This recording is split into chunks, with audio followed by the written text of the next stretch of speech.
আশ্বিরের শারদ প্রাতে বেজে উঠেছে আলোকমঞ্জিত, ধরণীর বহিরাকাশে অন্তরিত মেঘমালা, প্রকৃতির অন্তরাকাশে জাগরিত জ্যোতির্ময়ী জগন্মাতার আগমন বার্তা।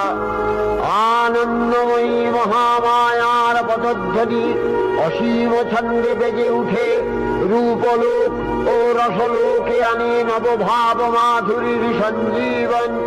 তাই আনন্দিতা